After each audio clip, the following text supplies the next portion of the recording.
while we've got our craft sheet out, I am going to be working on one of the tags. Actually, you need 2 of these. And I made this one from the Tags, Bags, Boxes, and More. Let me just measure this really fast, and I'll tell you what the height is. 5-inch tag. So I made 2 of these, and you're going to do in the same fashion, dye them. But before I do that, I'm going to be creating the writing that I get on the tag. And I do this with a clear embossing ink and embossing powder. And what happens is it creates like a resist. It does not absorb the ink. So that's what we're going to do next. I've got my tag here, and I will be using one of the small writing stickers from the Mini Ornates Tim Holtz new stamps. And what's so great about these is that they are rubber. So I'm just going to peel it off of the paper that it's on and stick it on a clear stamping block.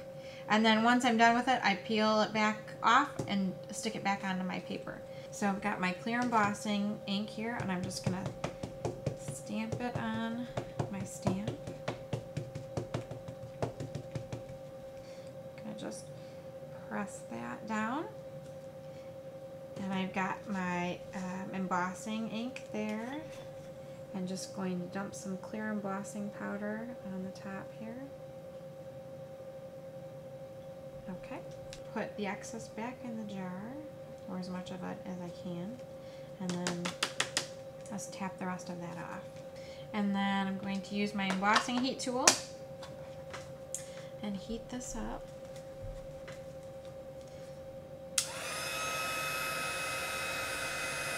And as you move your embossing tool across the tag, you'll begin to see the little crystals melt, and they get kind of shiny. That's when you know everything has been, your embossing powder has worked. And for the tag, I'm going to be using the walnut stain and the tea dye. So, walnut stain,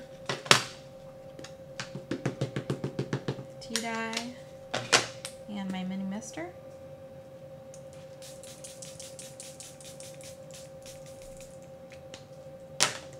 And I'm going to drop it in and swirl it around.